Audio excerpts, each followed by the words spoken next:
Have you bought a car and decided you can't make the payments? Has your car been repossessed? A lot of repos are occurring now, and a lot of people are moving from particular states in a rush, avoiding political and social problems, and can't take on car ownership at the moment. Maybe owning a car is just not right for you for whatever reason. If only there was an alternative, like cell phone or cable subscriptions. Well, there is an alternative: car subscriptions. Welcome to Road Odyssey. Hope you're having a fantastic day. I am Burke. And if you like the videos that I provide, please subscribe. If you're on Rumble, please follow. Let's get into this.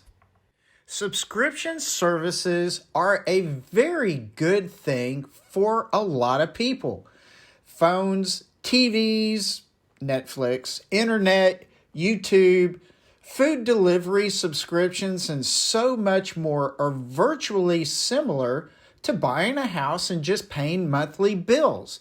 No harm, no foul, all very commonly acceptable, and the flexibility of subscriptions tend to fit our social biorhythms, well, at least for many people. Do you know what a car subscription is? I was not 100% sure, and I asked the question on Facebook. The majority of those who answered did not know. I didn't know for certain until I read up on it more. Apparently, a lot of people don't know what car subscriptions are. This is a fairly new thing. But I was seeing articles related to car subscriptions of various types, and these car subscriptions have some variety to them. But what I'm focusing on here is an alternative to car buying or leasing. And so did some article digging and researching, and let me just share what I found with you. If you don't want to own a car with all that responsibility, then car subscription services provides you a different way of possessing the car. You pay a monthly fee, and often is included maintenance, roadside assistance, and insurance. There are a lot of positives, primarily related to flexibility. So, people in transition, you're moving a lot, you're aging, and you just can't deal with cars. Going in and out of the military services, living in areas where cars are not needed, and I'd like to add to that, living in an area where there might be a lot of gangs and other violence and cars are just getting messed up. Next is you can switch to another car easily. So you might want an economy car for most of the time, and then for a while, you might want to switch to a truck or van because you have heavier requirements. Next, can cancel at any time without penalty. It's monthly. So once a month is up, you're done. You can cancel and move on. Insurance is very often included, and the insurance should be fairly affordable. It's still related to your activities, and maintaining insurance without loss of coverage. So you're not going to have people having these cars without insurance, which is great. Maintenance is often included, monthly leasing. So you don't have to contract the car for any longer than what is necessary. No purchasing costs and fees. So yeah, you're going to pay a lot monthly, but you're not putting a lot of money down, thousands and thousands of dollars. So, it's a very affordable way of getting into a car.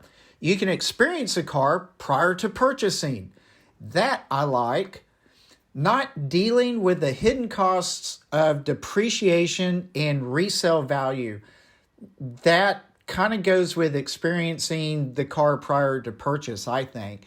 Because if you're going to buy a car, you know it's going to depreciate, so you might want to really know if you like that car. Last one actually reduces financial risk compared to ownership. And here again, that gets back to some of this first stuff. You live in a bad area, you're moving, you're getting older, blah, blah, blah. It just naturally reduces financial risk. Now, of course, I couldn't be an aging old man and not perceive the dark side of all this. So, downsides that are listed in articles, this is not cheap. The monthly rates can be pretty high. You're going to pay close attention to that mileage. You're going to be careful with the car because you don't want it beat up. And you don't get ownership perks. Like there's no customization. You got to keep it exactly as it is. Available vehicles might be limited. You may only be able to get electric cars. So if you want an economy car and then you decide you want a big van or truck, you may not be able to do that. So there are different programs out there you need to investigate and see what type of flexibility fits your needs. I personally don't see the value in car subscriptions for those needing long-term solutions to transportation. You're a car enthusiast. You want to have fun in your car in various ways. Like you buy a Jeep because you want to go rock crawling. You buy a sports car because you want to go driving through the twisties in the mountains. There's a lot of variability here for people who really want to own their car and maximize the car's potential relative to their desires. So in that case, car subscriptions are not that great. Going further into the dark side of life, I see this as a step closer to our lives being controlled the more and more that car subscriptions take over. Also, I see car subscriptions as a form of greed by automakers. So let's dive into these two topics. So great. Car subscriptions sound wonderful to you. Now let's get into a whole area of reality that might be seriously devious. Now that we have accepted the slow creep of wonderful progressivism or intrusion of greater powers into our lives, auto manufacturers have full access to our cars' brains, mostly the new cars, which means that other businesses, like insurance companies and the government, can get into the car's brain as well. According to an article by The Verge, automakers are looking to use subscriptions to squeeze more money out of consumers to make up for profit losses. Now, in my case, my time and money has been put into purchasing my 2020 C8 Corvette. Yet, there is a contractual agreement that gives GM all ownership rights to my Corvette software. They have the right to upgrade their software as they please. This gives GM full control of my C8 Corvette. So, do I even really own the Corvette when they have full access and control to its brain? Yeah, that's a little wishy-washy to me. Automakers can and have put a wide array of features into cars that can be turned on or off via over-air commands to the car's CPU. Having this power means that the manufacturer can force you to buy a subscription to gain access to any feature.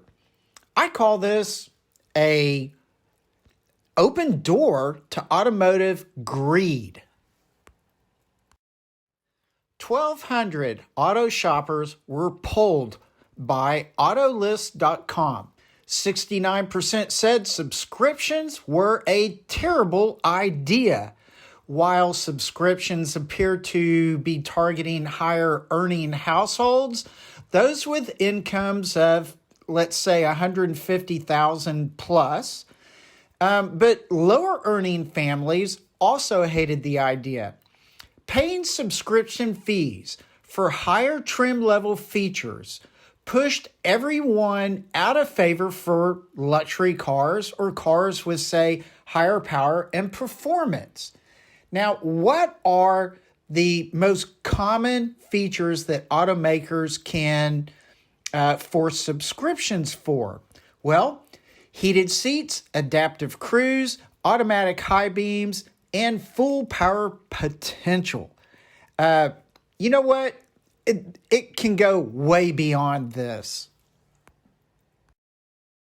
I'm done with my rant and raving, so I hope you appreciate my thoughts. I'm sorry if I'm being very dark about this. I just want to call it out, and you know what? Tell me what you think in the comments below. I guess with that, try to have a fantastic day.